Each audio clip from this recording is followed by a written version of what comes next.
Hi friends, welcome back to my channel. ഞാനിന്ന് വന്നിട്ടുള്ളത് വൈകുന്നേരമൊക്കെ നമുക്ക് വീട്ടിൽ പെട്ടെന്ന് തയ്യാറാക്കിയെടുക്കാൻ പറ്റിയ ഒരു നെയ്യപ്പത്തിൻ്റെ റെസിപ്പി ആയിട്ടാണ്. നുറുക്ക് ഗോതമ്പ് കൊണ്ടാണ് ഞാൻ ഈ ഒരു നെയ്യപ്പം ഉണ്ടാക്കിയിട്ടുള്ളത്. അപ്പോൾ ഇതെങ്ങനെയാണ് തയ്യാറാക്കിയതെന്ന് നോക്കാം. ഞാനിവിടെ 1.5 കപ്പ് നുറുക്ക് ഗോതമ്പ് എടുത്തിട്ടുണ്ട്. ഇത് നന്നായിട്ടൊന്ന് കഴുകിയിട്ട് മിക്സിയിലൊന്ന് നമുക്ക് അരച്ചെടുക്കാം. ജസ്റ്റ് ഒന്ന് നന്നായിട്ട് കഴുകിയാൽ മതി, നമുക്ക് കുതിർത്ത് വെക്കേണ്ട ആവശ്യമൊന്നുമില്ല. ഇനി ആവശ്യത്തിനുള്ള വെള്ളം ഒഴിച്ചിട്ട് നന്നായിട്ടൊന്ന് അരച്ചെടുക്കാം. വെള്ളം ഓവർ ആവാൻ പാടില്ല, നമുക്ക് ശർക്കര പാനിയൊക്കെ ചേർക്കാനുള്ളതുകൊണ്ട്. ഇപ്പോൾ ഇത് നന്നായിട്ട് അരഞ്ഞിട്ടുണ്ട്. ഇനി ഇതൊരു ബൗളിലേക്ക് മാറ്റാം.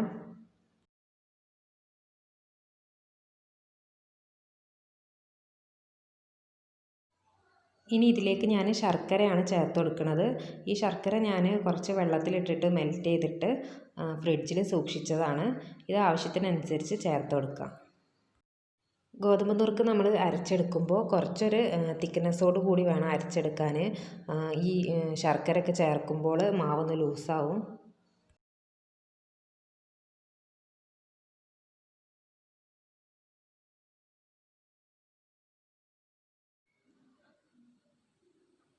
അപ്പോൾ ഓരോരുത്തർക്കും അവരവരുടെ ഇഷ്ടത്തിനനുസരിച്ച് മധുരം ചേർക്കാം.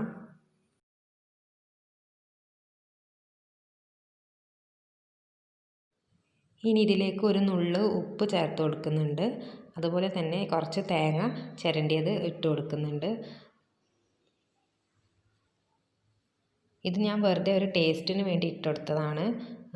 അല്ലെങ്കിൽ കുറച്ച് ചെറിയ കഷ്ണങ്ങളാക്കിയിട്ട് ഇട്ട് കൊടുത്താലും മതി.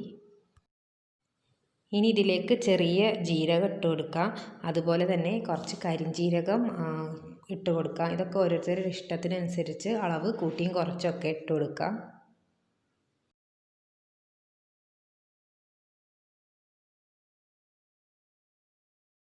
ഇനി ഞാൻ ഇതിലേക്ക് 2 ടീസ്പൂൺ മൈദപ്പൊടി ചേർത്ത് കൊടുക്കുന്നുണ്ട്. ഇതിന് പകരം അരിപ്പൊടിയോ ഗോതമ്പ് പൊടിയോ ഇട്ടാലും മതി. ഇനി ഞാനൊരു നുള്ള് അപ്പക്കാരം ഇട്ട് കൊടുക്കുന്നുണ്ട്. ഇത് നിർബന്ധമില്ല, നിങ്ങൾക്ക് വേണമെങ്കിൽ ചേർത്താൽ മതി. മാവ് കുറച്ച് തിക്കായപ്പോൾ ഞാൻ കുറച്ച് പാലും കൂടി ഇതിൽ ചേർത്ത് കൊടുത്തിട്ട് ഇതുപോലെ ഒന്ന് ലൂസാക്കി എടുത്തിട്ടുണ്ട്. ഇനി നമുക്കിതൊന്ന് ഫ്രൈ ചെയ്തെടുക്കാം. നല്ല ചൂടായ എണ്ണയിലേക്ക് മാവ് ഒഴിച്ചു കൊടുക്കാം. മാവ് ഒഴിച്ചതിന് ശേഷം തീ ഒന്ന് ലോ ഫ്ലെയിമിലാക്കി കൊടുക്കണം, കാരണം പുറം ഭാഗം പെട്ടെന്ന് കരിഞ്ഞു പോകാൻ ചാൻസ് ഉണ്ട്.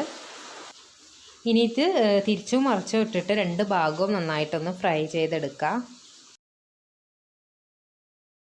നമ്മൾ സാധാരണ അരി വെച്ച് ചെയ്യുന്ന നെയ്യപ്പത്തിനേക്കാളും വളരെ പെട്ടെന്ന് തന്നെ ഇത് ഫ്രൈ ആയി കിട്ടുന്നുണ്ട്. ഉൾഭാഗമൊക്കെ നന്നായിട്ട് തന്നെ വെന്ത് വരുന്നുണ്ട്.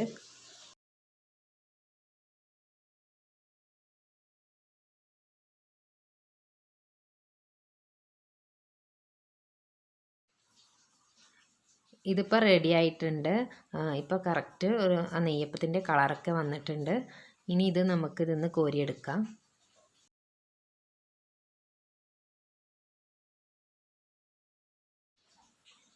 ഇനി ഇതേപോലെ തന്നെ ബാക്കിയുള്ളതും കൂടി ഒന്ന് ഫ്രൈ ചെയ്തെടുക്കാം.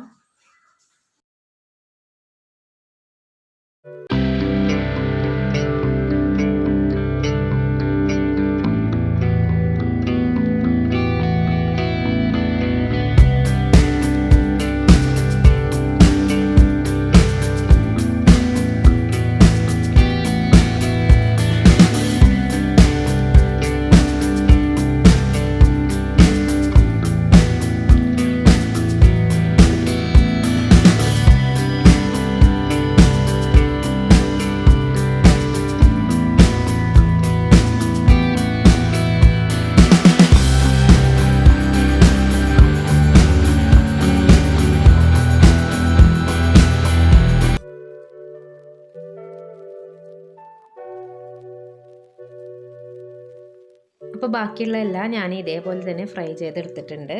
നമ്മുടെ നെയ്യപ്പം ഇവിടെ റെഡി ആയിട്ടുണ്ട്. നിങ്ങൾക്ക് കാണുമ്പോൾ തന്നെ മനസ്സിലാകും, നല്ല സോഫ്റ്റാണ്.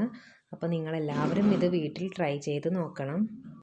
അപ്പോൾ ഇന്നത്തെ വീഡിയോ എല്ലാവർക്കും ഇഷ്ടപ്പെട്ടെന്ന് വിചാരിക്കുന്നു. ഇഷ്ടപ്പെട്ടിട്ടുണ്ടെങ്കിൽ ലൈക്ക് ചെയ്യണം, ഷെയർ ചെയ്യണം. എൻ്റെ ചാനൽ സബ്സ്ക്രൈബ് ചെയ്തിട്ടില്ലെങ്കിൽ ഒന്ന് സബ്സ്ക്രൈബ് ചെയ്യണേ. ഇനി ഒരു അടിപൊളി റെസിപ്പി ആയിട്ട് അടുത്ത വീഡിയോയിൽ കാണാം. താങ്ക്